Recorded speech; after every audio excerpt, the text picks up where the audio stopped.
अस्सलाम वालेकुम, this is नारा मलिक। उम्मीद करती हूँ कि आप जहाँ कहीं भी होंगे खैर वाफियत से होंगे। अल्लाह पाक आप सबको अपने हिफ्ज़-ओ-अमान में रखे।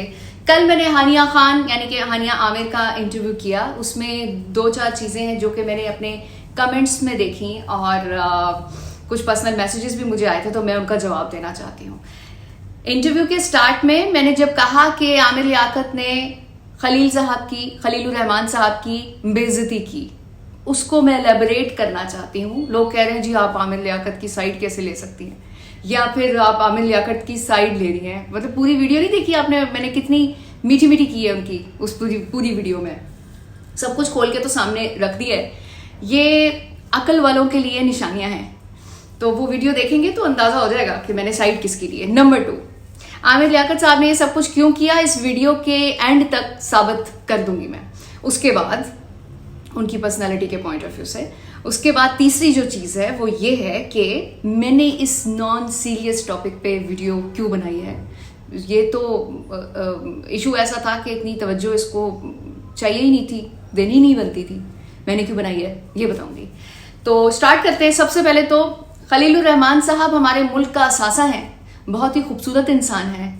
आजिज़ी और इनकसारी उनकी पर्सनैलिटी में है और बहुत ही खूबसूरत लिखते हैं। मैं उनकी बहुत बड़ी फ़ैन हूँ उनकी शायरी की। और जो वो मुल्क के लिए कर रहे हैं, चाहे वो ड्रामे लिख लिख के कर रहे हैं, लेकिन मुआशरे में एक सुधार लेकर आ रहे हैं। तो हो सकता है फ्यूचर में उनको कोई ऐसा रास्ता मिल जाए जो वो खुल के सामने आके मुआशरे में सुधार ला सकें, क्योंकि उनके पास दिमाग है और बहुत ही खूबसूरती से वो बयान करते हैं अपने सोच को, अपने अल्फाजों में, शायरी में नजर आता है। मतलब उनको अल्लाह पाक ने जो इज्जत दी है वो किसी इंसान के अल्फाजों की मोहताज नहीं है।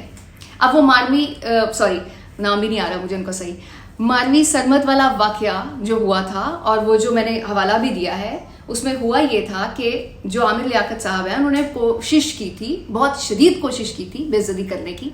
अपनी तरफ से उन्होंने खूब बेइज्जती की थी और बहुत ही गलीज अल्फाज इस्तेमाल करके खलील साहब को उस वक्त मतलब बस कोशिश थी उनकी कि किसी तरह मैं बेइज्जत कर दूं। लेकिन जिसे अल्लाह इज्जत देता है उसकी बेइज्जती कोई भी नहीं कर सकता। उसका सबूत ये है कि ये कहते हैं जी कि खलील साहब को तो बहुत गुस्सा आ जाता है। मैं कहती हूँ कि जिस तरह की ज़बान आमिर लियाकत ने इस्तेमाल की थी, खलीलुर रहमान साहब जैसा बंदा जितने सब्र से वहाँ बैठा रहा, कोई भी नहीं बैठ सकता था इनमें से। इंतहाई लफ्ज़, बेहुदा और अक्ल से मावरा इनके आर्गूमेंट्स हैं। पहली बात तो ये कि ये कल तक मैं समझ रहा था कि ये एक बदतमीज़ किस्म के इंसान है, लेकिन अब मुझे महसूस हो रहा है कि इन्हें ट्रीटमेंट की ज़रूरत है। He needs a medical treatment. इनको किसी दिमागी डॉक्टर को दिखाने की ज़रूरत है। और इनकी जहनी कैफियत इस हद तक पहुँच चुकी है कि ये खुद परस्ती के एक शराब में मुब्तला है, शख्सियत परस्ती के अंदर दाखिल हो चुके हैं। और बेहतर है कि इनका नफ्सियाती इलाज कराया जाए और इनको माशरे में आइसोलेशन वार्ड में रखा जाए, अलग थलग लोगों से। ये इंसानों में रहने के काबिल नहीं है, इनको इंसानों से दूर रखा जाए। तो ये मुझे लिखारी नहीं लग रहे थे, बल्कि किसी गंदी गली के खिलाड़ी लग रहे थे कि जहाँ बच्चे विकटें लेकर किसी की भाग जाए तो विकटें उड़ाने पर या विकटें लेकर भागने पर लड़ना शुरू कर देता है उनके बराबर पहुंच के। दूसरी बात ये कि जब इतने ज्यादा वो लफ्ज यूज कर रहे थे मुगल्लिजात, तो इतनी ज्यादा मुगल्लिजात यूज की गई आमिर लियाकत की तरफ से, तो उन्होंने कोई जवाब नहीं दिया। लेकिन उसके बाद आपने जिस किस्म की मुगल्लिजात और खलीज जबान इस्तेमाल की है, उसने तमाम मर्दों के सर शर्म से झुका दिए। इनको मैं लिखारी नहीं मानता, ये एक फिरौनी तबीयत के आदमी है। इनके अंदर तकब्बुर कूट कूट के भरा हुआ है।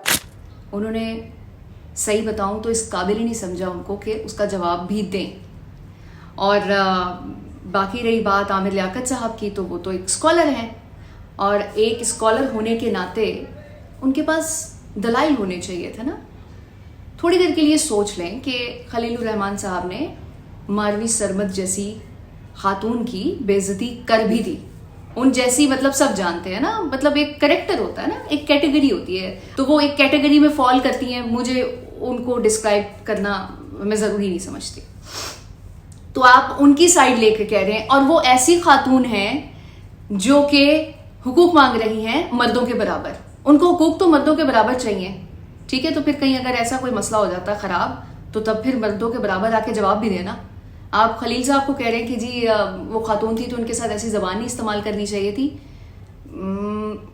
वो जो हक मांग रही हैं तो फिर वो आपको तो सपोर्ट ही नहीं करना चाहिए उनको, क्योंकि वो तो अपने वो हकूक मांग रही हैं मर्दों के हकूक में से जो कि उनके हैं ही नहीं। जब वो अपने हकूक के लिए लड़ सकती हैं तो फिर आके मुकाबले में जवाब भी देना। फिर मर्द और औरत में कोई ये तो है ही नहीं कि बेचारी औरत सुन रही है वो उसको गलत कह दिया तो आके धड़ल्ले से लड़े भी फिर। और तीसरी बात इसमें ये है कि being a scholar Aamir Liaquat साहब के पास दलाइल नहीं थे तो उन्होंने बहुत ही ऐसे अल्फाज इस्तेमाल किए, निहायत बेहुदा अल्फाज थे, निहायत बेहुदा। मतलब मैं खलील साहब के सब्र को सल्यूट करती हूँ कि उन्होंने कोई जवाब नहीं दिया। और मैंने इतना एंजॉय किया वो टाइम जब उन्होंने कोई जवाब नहीं दिया उनको, और आखिर में उनकी इज्जत की कि भाई मैं आपकी इज्जत करता हूँ। लेकिन वो तो स्कॉलर हैं, उनके पास तो अल्फाज होने चाहिए थे। अगर वो इस मामले को देखना ही चाहते हैं तो फिर दलाइल लेकर आते, कोई अल्फाज ऐसे इस्तेमाल करते। फिर उसमें रेशम थी जिन्होंने कुछ अल्फाज ऐसे इस्तेमाल किए थे गलत, वो भी गलत थे। तो वो कल उसने बता दिया क्या हानिया खान ने कि वो तो गर्लफ्रेंड है। मैं नहीं कह रही कि वो बता रही थी कि वो आमिर लियाकत साहब की गर्लफ्रेंड है, तो ठीक है फिर सपोर्ट करना बनता है। तो कल की वीडियो में भी मैंने कोई आमिर लियाकत की साइड नहीं ली है, क्योंकि देखिए मुझे क्या पता क्या किया उन्होंने। अब हानिया सही कह रही है या आमिर लियाकत ठीक कह रहे हैं, ये तो वक्त ही बताएगा अगर वो लीगली कोई स्टेप उठाती हैं तो। लेकिन अब देखें, एक शख्स स्कॉलर है, फिर आके वो नागिन डांस भी कर रहा है, ठीक है, फिर उसको मामलात को समेटना भी नहीं आ रहा कि किस तरह से जवाब देना। वो इतनी कोई गलीज जबान इस्तेमाल करके जी कह रहा है जी आपने ये कर दिया, यूं कर दिया, और मैं वो अल्फाज भी नहीं दोबारा इस्तेमाल करना चाहती, क्योंकि मैंने कहा ना कि मैं खलीलुर रहमान साहब की तहे दिल से इज्जत करती हूँ और वो काबिल एहतराम है मेरे लिए। और मैं हमेशा से, मुझे तो बहुत अफसोस हो रहा है उस इंसान पे जिसने कमेंट किया है कि भाई आप खलील साहब की side, how is it possible. आप मेरा पेज देखे जाके, और पेज पे उनकी वीडियोज़ हैं, उनकी शायरी है, वो हमारे मुल्क का असासा है। खैर आगे बढ़ते हैं। तो जो उनकी पर्सनैलिटी है आमिर लियाकत साहब की, उससे एक्सपेक्ट किया जा सकता है कि इस तरह की कोई हो गई होगी, क्योंकि जिस तरह से वो इस मामले को भी देख रहे हैं, कोई भी बंदा उठ के उनके ऊपर उंगली उठाएगा, मतलब एक लड़की खड़ी हुई है और वो इस किस्म की बेहुदा बातें कर रही है, सीरियसली ऐसी ऐसी बातें करी है। और खैर उसके पास वीडियोस भी हैं और उसके पास वो वॉइस मैसेजेस भी हैं ना, सब मैंने कल उसने दिखाए भी मुझे और सुनाए भी, लेकिन वो वीडियोस ऐसी नहीं थी कि जिसको चलाया जा सकता, तो मैंने बिल्कुल भी नहीं चलाई। तो उनको चाहिए ज़रा दिमाग इस्तेमाल करके इस मामले को समेटे ना। मतलब ऐसा कोई भी लड़की खड़ी होगी, हर थोड़े दिन बाद कोई ना कोई लड़की खड़ी हो जाती है जी मेरे साथ ये ज्यादती हो गई। यहाँ औरत की कमजोरी है कि आप उस वक्त तो सोचती नहीं है कि पहली नजर में मोहब्बत हो गई, और उसके बाद उन्होंने क्या कहा था कि जी हम एक दूसरे के लिए बने हैं, मुझे पहली ही मुलाकात में ऐसा लगा।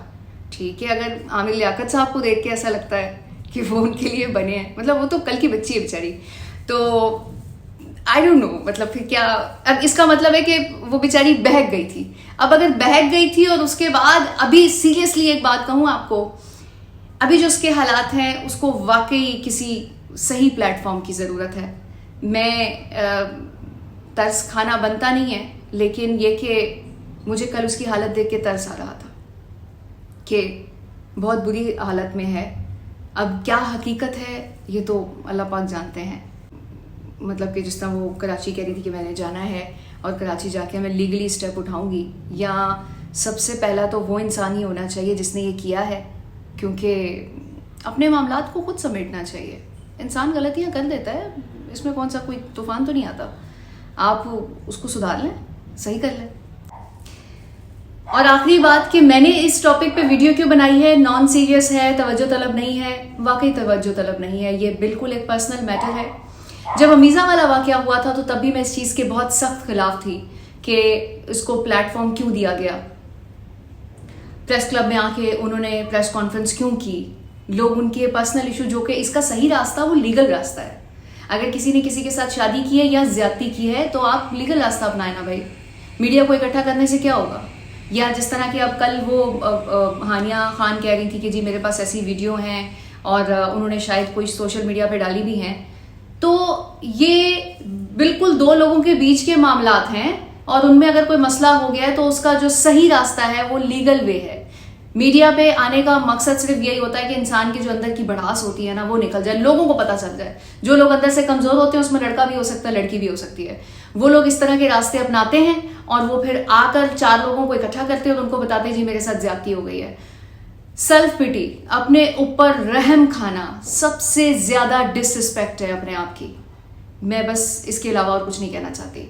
मैंने सिर्फ और सिर्फ वीडियो इसलिए बनाई है ताकि आज मैं अकेली हूं, कल मेरे साथ 2-4 लोग और खड़े होंगे और वो, अगर आप गौर करें मेरी वीडियो पे, जो कल मैंने जो इंटरव्यू किया है, मैंने उन चीजों को खोला है कि उसमें कुछ भी ऐसा नहीं है कि कोई उनका इंटरव्यू करे या बिठा के उनसे सवालात करे और चस्के ले और फिर अपनी रेटिंग बढ़ाए।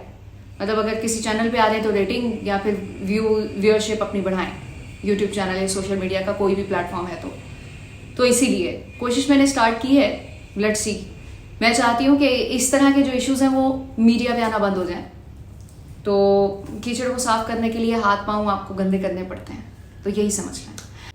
मुझे बस इतना ही कहना था। आप अपना ख्याल रखिएगा, मुझे दुआ में याद रखिएगा और मेरी सेहतियाबी के लिए ज़रूर दुआ कीजिएगा। Thank you so much. अल्लाह हाफिज़।